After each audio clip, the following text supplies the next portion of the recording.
Welcome back, guys, to the 10th episode, man, of the Witcher lore. Thank you guys, man. If you guys have been here from the very first episode, the very first bad video that I did, talking about Geralt and Kahir fighting, shoulder to shoulder together on the Battle of the Bridge, to Geralt meeting his mother, to Ciri and the Rats versus Boneheart, to Geralt and Ciri meeting in the Brokilon Forest, any of them. If you watched any of my Witcher lore videos, thank you. It means so much. For sure, man. Like, this just started off as me, wanting just to sit down and talk about The Witcher, man, because I love this universe so much. And after reading the books, I was like, man, like, I just have to talk about these books. So I'm so glad that, people actually enjoy the videos, that people are actually enjoying these videos, and that people are actually watching them, and yeah, it's really, really cool. So yeah, enough of that. So let's get to the real reason why you all are here, and that is for today's topic, which is Triss Merigold, the lovely Triss Merigold, betraying Yennefer of Vengerberg. Interesting. I don't want this video, first of all, let me just get this out of the way. I don't want this video to be a Yen versus Triss, video. That's definitely not the purpose of this video. This is just a moment in the books that I find really interesting, that I want to talk about, which is the purpose of these Witcher lore videos, is to talk about moments that I feel maybe people don't know about. That's why, I talked about the Battle of the Bridge, or I talked about Geralt and Fringilla Vigo, because I feel like not a lot of people knew about that relationship, or Geralt meeting his mother, you know what I mean? So I like to talk about things I feel like not a lot of people know about. So yeah, if you're expecting this to be like a Triss versus Yen thing, you're on the wrong video. No, this is just a moment that I feel is really, really interesting in the books, that I wanted to talk about. So yeah, you won't find that here, definitely no. And most people probably know my stance on that whole debate anyway, so no, not here. So before we actually jump into the actual, quote unquote betrayal, I think it's important to preface, who Triss Merigold is, in terms of, who she is in the books versus the games. Because I feel like those two sides of Triss are like night and day. So I'm not saying that CD Projekt Red ruined Triss in any way. I definitely feel the way that they portrayed her in the games is a natural progression of her character, especially with how she ended up, or how she ended in the last parts of Lady of the Lake. It definitely felt like, this is where her character is going next, and it felt natural in that way. But I do, like I was saying earlier, I do think it's important to, for this story at least, to talk about, who she was, how she acted in the books. So keep in mind that Triss Merigold is one of the youngest, if not the youngest, member of the Lodge of Sorceresses. So of course that automatically makes her very inexperienced compared to her counterparts. Very naive at the same time, and immature as well, especially when it comes to Geralt alone. That's definitely in the books where you start to see that immaturity come out a little bit. She's also like pretty passive and unsure of herself. She's just not as confident and fearsome as she is in the games. It's also important to remember the Battle of Sodden Hill, which was a battle that left its mark on many sorceresses, still kind of haunts her in the books. Like, she still is constantly having these nightmares about just how horrific and terrifying, and just seeing her friends die on the battlefield next to her, and those things like that. Like, she's just constantly having these nightmares about that specific battle, fighting alongside Yennefer on the battlefield. I believe Yennefer was like blinded during that battle as well. So like that, Sodden Hill definitely, mentally at least, it is leaving its mark on her for sure. So yeah, those are definitely important things to remember, but probably the biggest thing is her fear of kind of like the other sorceresses, but more importantly, more specifically in Philippa, like she fears Philippa. There's also this one specific moment in, I believe it was Lady of the Lake, where Sheila de Tancarville is speaking, you know, amongst the lodge, and Ciri and Yennefer are there, and Sheila is like making this speech, and Ciri goes to say something and interrupts Sheila in the middle of her speech, which you never do because Sheila is like one of the top dogs of the lodge currently. Like I would definitely say it would be like Philippa, Francesca, Yennefer, and like Sheila is maybe like top 4 or top 5, but she's definitely like up there, right? So yeah, Sheila is talking and Ciri is about to interrupt, and Sheila just like basically with this like commanding voice that makes everybody quiet just says, "No, you do not talk when Sheila de Tancarville is speaking." And then you kind of see afterwards, once she says this, that many of the sorceresses kind of cower in fear and they kind of like slump in their seats. Ciri as well kind of gets scared from that. But among the sorceresses who got, you know, kind of intimidated by that was Triss. So that kind of goes to show, you know, just how, you know, how she regarded people like Philippa and Sheila, for instance. Like, she was definitely scared of those sorceresses, as opposed to like Yennefer and Francesca, and I believe Asire were among the sorceresses who didn't even bat an eye when Sheila raised her voice. So now that we have a better understanding of Triss's character in the saga, you know, she was someone who was inexperienced, naive, intimidated by the likes of Philippa Eilhart and Sheila de Tancarville, and because of, you know, that intimidation, she was kind of under the thumb of the lodge for a very long time. So with all of this being said, with all this information that we now know about Triss, how does this pertain to her betraying Yennefer?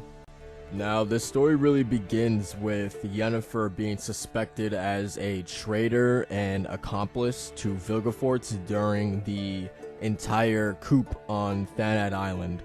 After the entire fiasco on the island, Triss escapes with a broken and beaten down Geralt to the Broccolon Forest, where the Dryads can hopefully heal him. Francesca Findabair traps Yennefer in a jade statue, and Ciri is sent through a portal right in the middle of nowhere. So eventually Francesca does end up freeing Yennefer from the jade statue and brings her to essentially the formation of the lodge itself at the Monte Calvo castle. And of course, the moment Yennefer gets there, she's greeted by these very unwelcoming looks of contempt, because obviously the other sorceresses, man, that's hard to say, are none too pleased with Yennefer's presence at the meeting. However, during the meeting, there's definitely some tension and distrust building up, not only for Yennefer, but of course Francesca, who aided Vilgefortz during his plot on the island, as well as the other elf sorceresses who is currently here, Ida, and then of course the two Nilfgaardian sorceresses who are also, essentially aligned with Vilgefortz and Emperor Emir Var Emreis, right? So yeah, there's definitely like a lot of just like nobody really trusting each other, but it's Philippa who really comes out to say that we need to put all that stuff aside.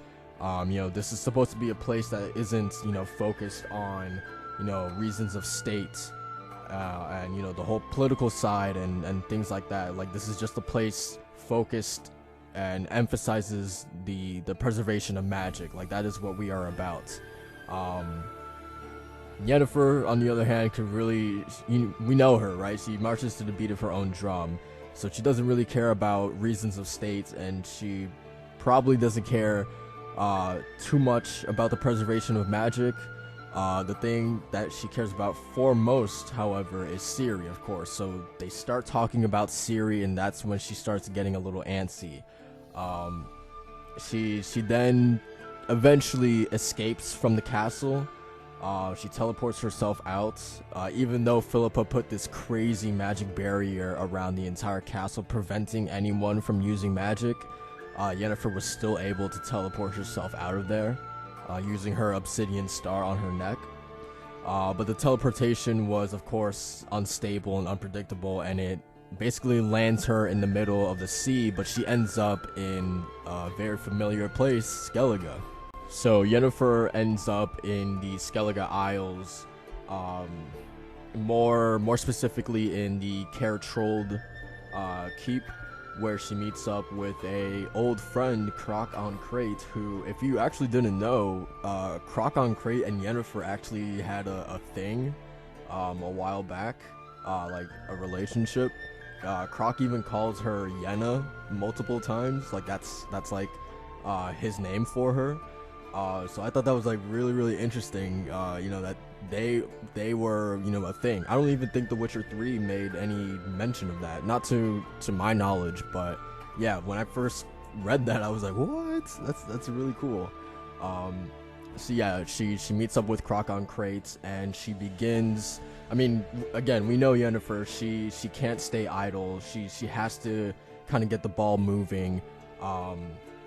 She doesn't want to, just sit around twiddling her thumbs and do nothing. She wants to get to work. She wants to launch her own investigations to try to find out where Ciri is, get any information she can on her whereabouts before the Lodge can get to Ciri.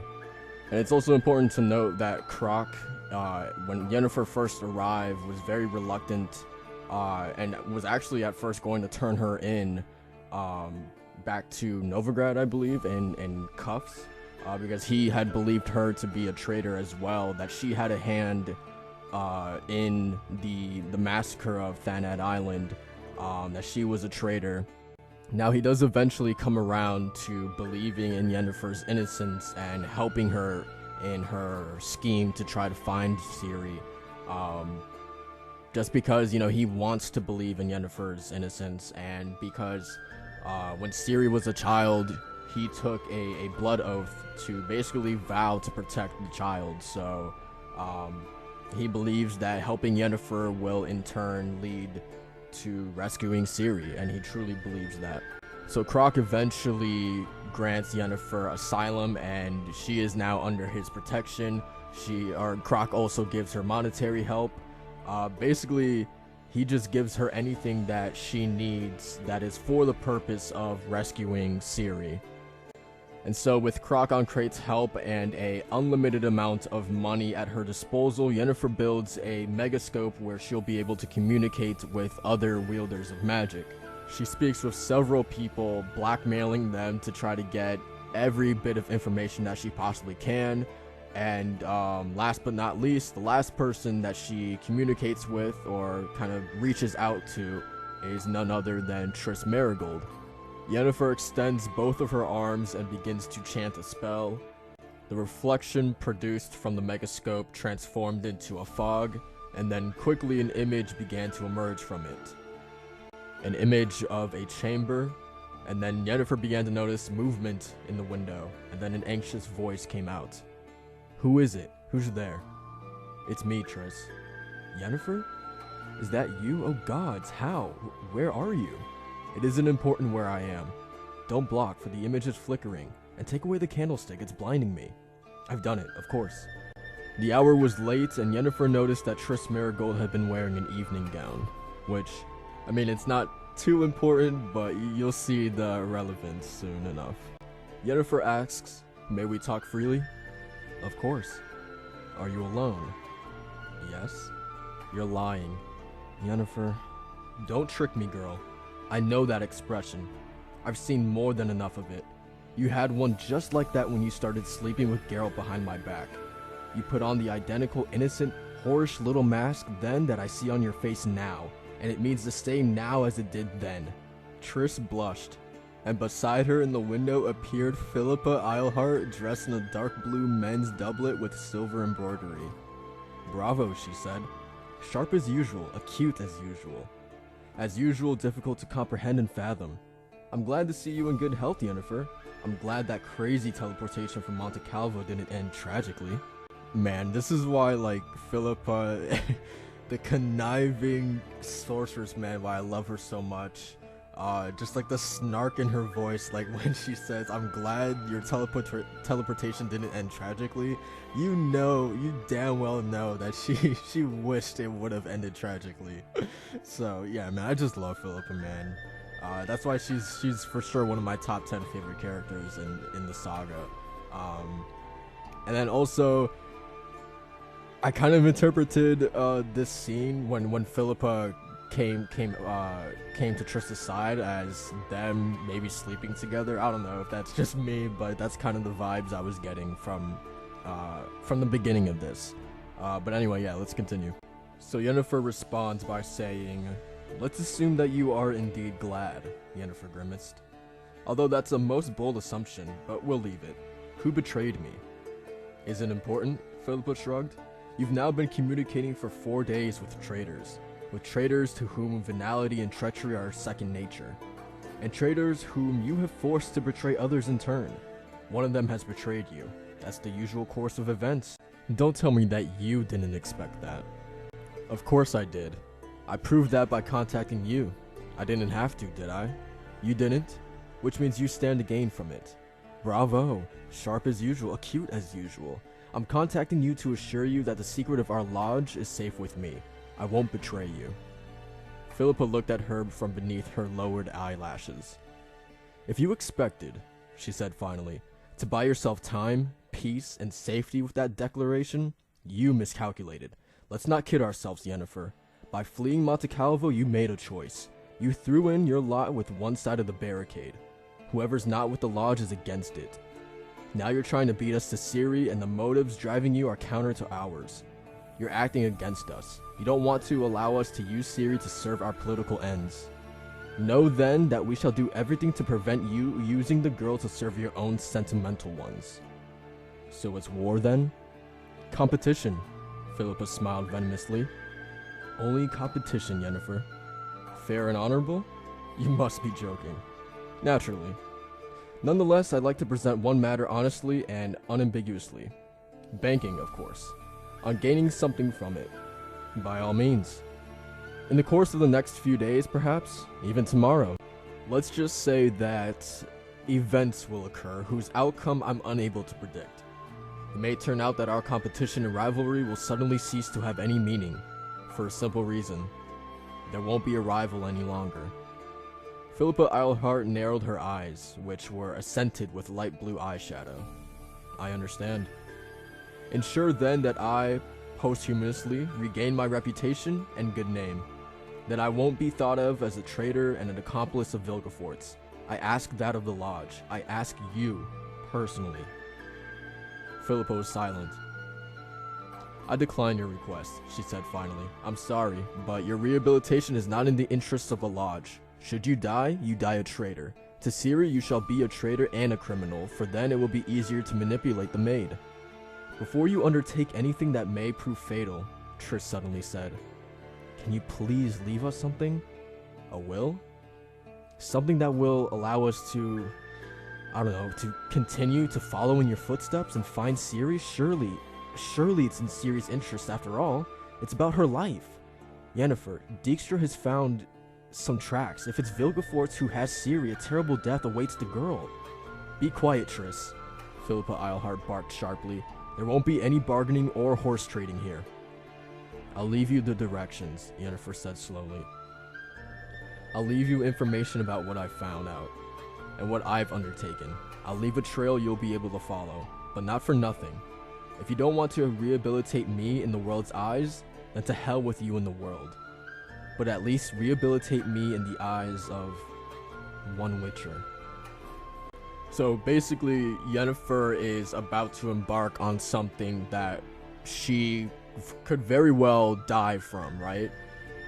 So she's pleading with Philippa, saying that, okay, if I'm about to do something crazy, so if I die, could you at least restore my reputation, and you know, make people understand that no, I had no part in the Thanad Island massacre. I played no part. I am not a traitor. Can you at least restore my image in people's eyes? So of course Philippa says no. So Yennefer's like, okay, never, to hell with that. I don't care about the world, but I do care about the Witcher and what he thinks of me. Can you at least tell Geralt that I am not a traitor, that I had no part on what happened on the island? Can you at least restore my image to Geralt? Because even Geralt believes that Yennefer is a traitor, that she aided Vilgefortz on the massacre of Thanad Island. Like, even he believes that too, so that's why Yennefer is just like, can you just at least, Geralt, like, nobody, I'm fine with you not telling anybody else, but at least tell Geralt that I had nothing to do with that. And so, knowing Philippa, what do you think she would say to Yennefer's last request? She says no. Philippa retorted almost immediately. That isn't in the interest of the Lodge either. You shall remain a traitor and a dishonorable sorceress to your Witcher too. It isn't in the Lodge's interest to stir up trouble looking for revenge, and if they have contempt for you, they won't want revenge. Besides, he's probably dead, or will die any day now. So even though I hate her stance, I can definitely see where Philippa is coming from on this, because if we, you know, if Ciri still believes that you're a traitor, then it would be far easier to manipulate her into our plans and our goals and what we want to do. And if Geralt was to still believe that you were a traitor, then he will not seek revenge either. So, like, it's definitely not in their best interest to tell, especially those two people, that you weren't a traitor, right? And then this next line kind of breaks my heart, man. So this is after Philippa says that Geralt will probably be dead, or he's probably already dead. Yennefer responds by saying, "Information," she said hollowly. "In exchange for his life, please, save him, Philippa. No, Yennefer. For it isn't in the interest of the Lodge." Purple fire flashed in the sorceress's eyes. "Did you hear, Triss? This is your Lodge. This is its true countenance. These, its true concerns. What do you say to that? You were the maid's mentor, and almost an older sister, as you said yourself, and Geralt. Don't beguile Triss with romance, Yennefer." Now Philippa's eyes blazed in return. "We'll find the maid and rescue her without your help, and if you succeed, thanks a million. You'll help us, you'll save us the bother. You'll snatch her from Vilgefortz's hands, and we'll snatch her from yours. And Geralt? Who is Geralt?" Sapkowski does an excellent job painting sort of like Philippa's just ruthlessness and how she won't allow anything to get in her way of, you know, what she wants the Lodge to achieve. She has no time for sentimentality. She has absolutely no time, no patience for that sort of stuff. If it does not benefit the Lodge, then she will not do it.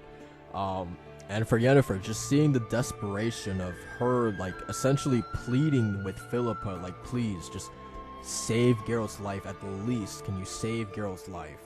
And then her kind of turning to Triss and, you know, beguiling her with romance and with her relationship with Ciri that she had with Ciri, saying, you were Ciri's older sister, basically, and you had a relationship, you had a thing with Geralt. Like, are you hearing everything that Philippa is saying right now?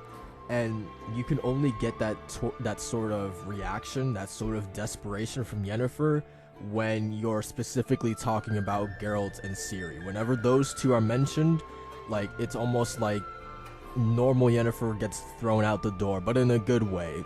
Like, I feel like you mentioned those two characters, Geralt and Ciri, and Yennefer automatically becomes vulnerable to that, and I really love that. I really love just seeing the kind of desperation in her, and then also her kind of, you would have to assume, giving up some information that she has. We don't know what information she was going to give in exchange for Geralt's life, but you would have to assume it's pretty big,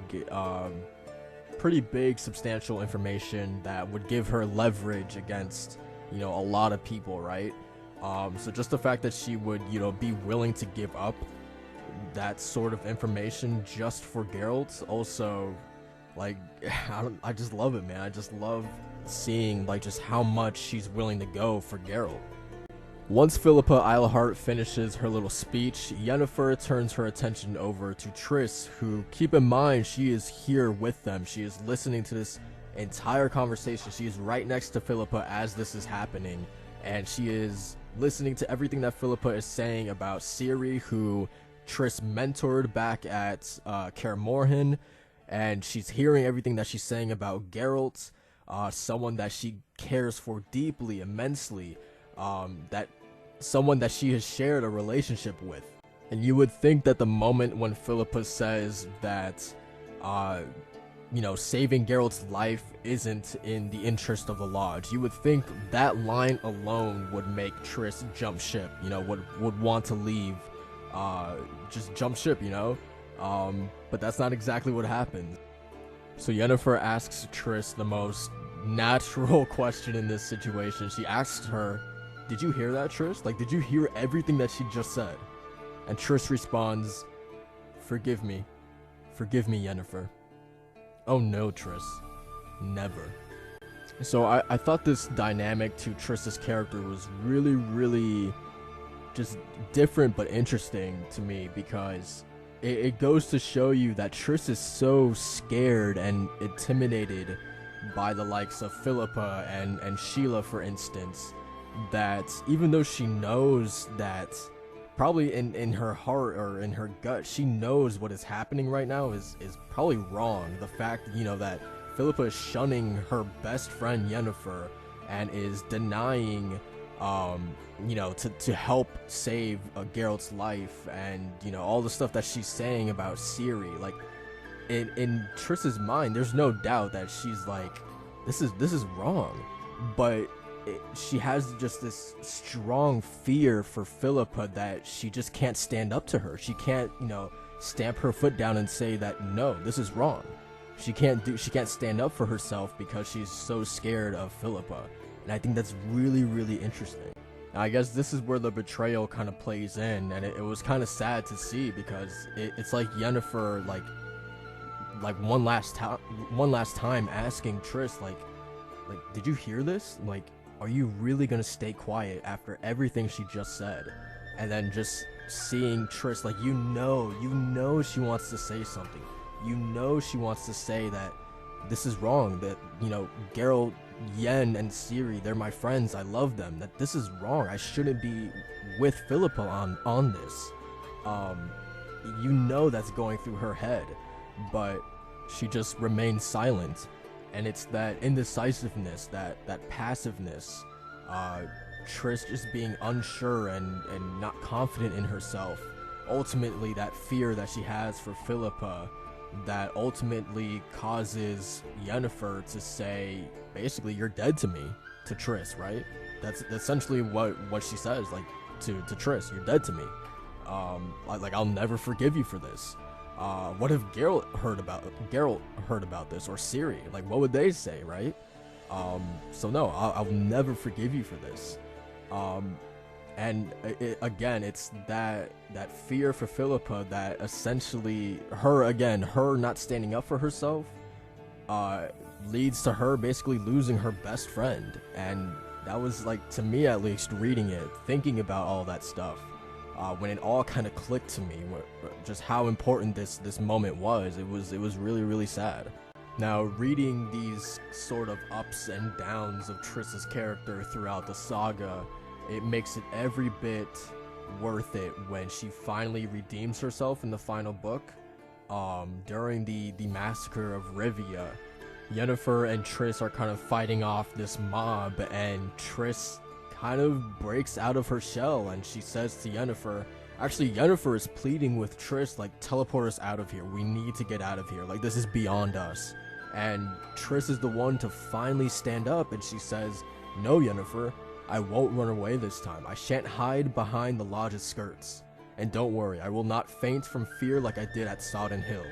I will vanquish it inside of me." So it was really, like I said earlier, like, it was worth it It was so worth it just to see that progression of her character go from someone who was unsure of herself into someone who is confident and just a badass witch, right? From now on, she's going to take the initiative, and now she no longer needs to hide within the lodge. And it was really cool to see that, to see kind of her breakout moment. I talk about that moment specifically in the Massacre of Rivia, in that 2-part video. Just kind of like her breakout moment, because it's a really badass moment. But yeah, it was great. It was like seeing her like transform into like a butterfly almost. Like, I'm really exaggerating, but it was definitely for her like a breakout moment, where she finally takes a stand for herself and she no longer needs to run underneath the skirts of the lodge. It was an awesome progression. So that is gonna do it for this video. I felt like it was multiple things, right? Like, it was a Triss Merigold analysis video, I guess, but at the same time, the story of essentially Triss betraying Yennefer's trust.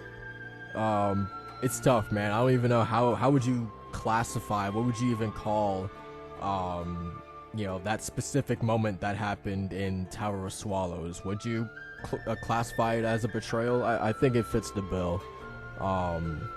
I also really hope that this video isn't taken as like a shot or a dig at Triss, because I really do like her character. And at the same time, again, I hope this doesn't spark like a Yennefer versus Triss debate, or something like that.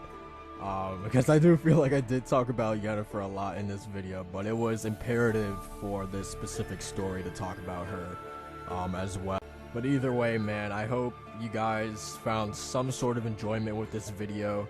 I hope, again, I think my biggest like hope for these videos is that you guys learn something new about the Witcher books, or about a specific character, or something like that. I think that's really my goal with these videos. So if you did learn something new, or you just liked the video in general, then my job here is done. I'm good. But yeah, that's pretty much it for the video, guys. Thank you again for watching. Thank you for watching all of these videos, or any one of these videos. It means a lot. Go ahead and like this video if you did enjoy it. Comment what you guys thought, opinions. I like talking about The Witcher, so yeah, let's talk. But yeah, that's pretty much it, guys. Thank you guys for watching again, and I'll see you guys in the next one. Peace.